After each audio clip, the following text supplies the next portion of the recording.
Friends, आपण मागच्या व्हिडिओमध्ये युनिफॉर्म सर्क्युलर मोशन म्हणजे काय ते समजून घेतलं आहे.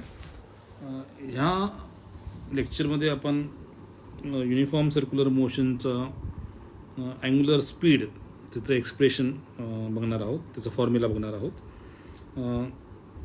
सपोज असं धरूया, हे जर तुम्ही डायग्राम तुमच्या लक्षात आला असेल, हा जो डायग्राम 3.6 मध्ये दाखवलेला आहे, तर तो डायग्राम जर आपण बघितलं तर आपल्याला दिसतं की this is a diagram of uniform circular motion.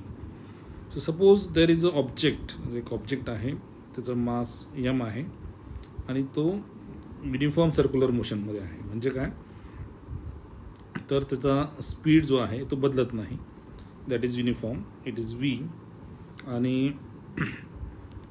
It is moving in a circle, कारण आपण युनिफॉर्म सर्क्युलर मोशनमध्ये म्हणतोय, त्यामुळे तो सर्कलमध्ये मूव्ह होतो आहे. हा सर्कल दिसतोय आपल्याला, हा सर्क्युलर पाथमध्ये हा मूव्ह होतो आहे आणि याचा ॲरो दाखवलेला आहे, अँटी क्लॉकवाईज मूव्ह होतो आहे. ओके, आणि याचा जो रेडियस आहे तो r आहे, त्या सर्क्युलर पाथचा रेडियस r आहे. आता आपण लेट अस ॲझ्युम की त्याला जो वेळ लागणार आहे एक रिव्होल्यूशनसाठी, म्हणजे हा पूर्ण, हा सपोज p आहे, हा p पासून परत पूर्ण p पर्यंत येईपर्यंत, back to p, okay, that is called as one revolution. तर हा p पासून सुरुवात झाली आणि हा परत p ला आला, तर that is called as revolution. आणि if the time required is t, that t is called as a time period. तर टाईम पिरियड म्हणजे time required for completing one revolution. आणि आपल्याला लक्षात येईल जॉमेट्रीवरनं की सपोज हा p हा पूर्ण सर्क्युलर पाथ ट्रॅव्हर्स करतो, तर त्याचा जो डिस्टन्स ट्रॅव्हल्ड आहे that is equal to the circumference which is 2πr.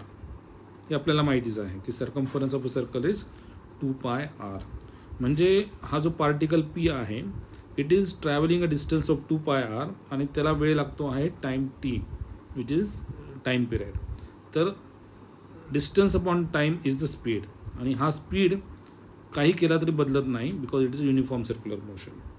Okay, तर अशा पद्धतीने आपल्याला इक्वेशन 3.48 आलेलं आहे. How to get the speed of during the uniform circular motion?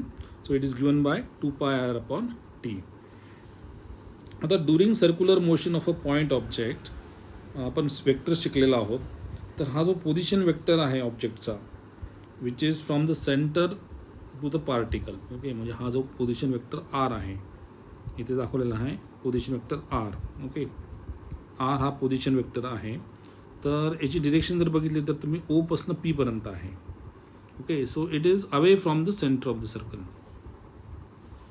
हा पोझिशन वेक्टर आहे. आणि जर हा पार्टिकल p जसं जसं युनिफॉर्म सर्क्युलर मोशन परफॉर्म करतो, पार्टिकल p जसा along the uniform circular motion move होतो, तर radius vector would describe the equal angle in equal interval of time. म्हणजे अँगल, म्हणजे सपोज टाईम t घेतला आणि ह्या पोझिशन वेक्टरनी एक ठराविक अँगल थीटा त्या वेळेमध्ये डिस्क्राईब केला, तर पुढच्या सेम टाईम पिरियडमध्ये सपोज t1 आहे आणि हा सपोज हा जो पोझिशन वेक्टर आहे इथून इथपर्यंत आला, p टू p डॅश आला.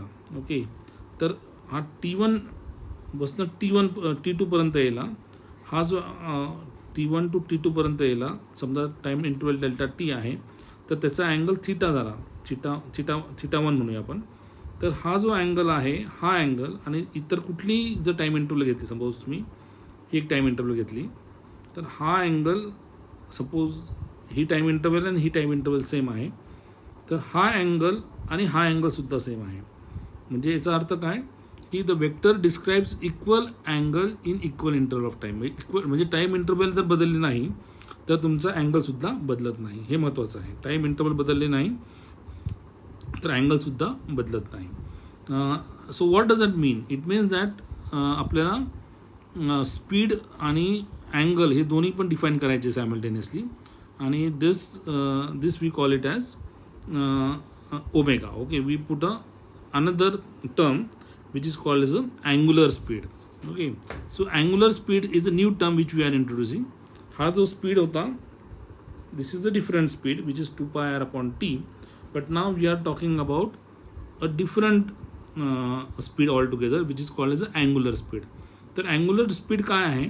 तर angular speed is the angle upon time. Angle described by the radius vector per unit time.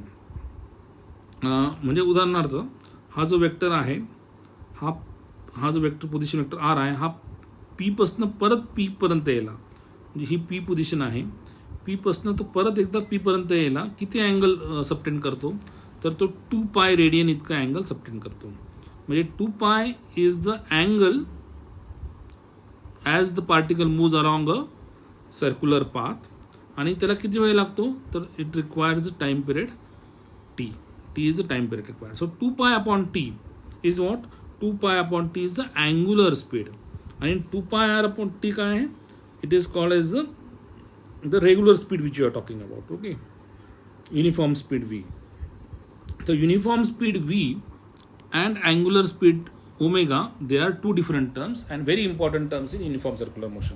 आणि दोघांमध्ये नातं काय आहे, तर हे नातं काढण्यासाठी आपण थोडं मॅथमॅटिकली बघू. 2 पाय अपॉन टी, तर मी वर पण आरने मल्टिप्लाय केला आणि खाली पण आरने मल्टिप्लाय केला, तर काय येईल, मला 2 pi r upon T upon r असं येईल. Okay, multiplying r and r in the numerator and denominator, I will get this 3 terms. आणि 2 pi r upon T is what, this is your uniform speed V. Okay, so uniform speed V upon r is the angular speed. So this is a very important concept in your uniform circular motion. काय concept शिकलो आपण शिकलो आहे the concept of angular speed. And what is angular speed and how it is different from the linear speed? Angular speed is the angle which is described by the radius vector upon time. Okay, and what is the linear speed v? It is the distance, actual distance covered by the particle as it moves around the circle upon time. Okay, so these 2 terms we need to keep in mind. आता unit काय, linear speedचं unit आहे metre per second असणार आहे आणि याचं unit मात्र radian per second आहे, radian per second. So this 2 difference you will have to do. And what is the relation between the 2? Relation between the 2 is omega is equal to V by r. हा महत्त्वाचा formula आहे, हा आपल्याला नेहमी लागणार आहे. Omega is equal to V by r. Okay, thank you.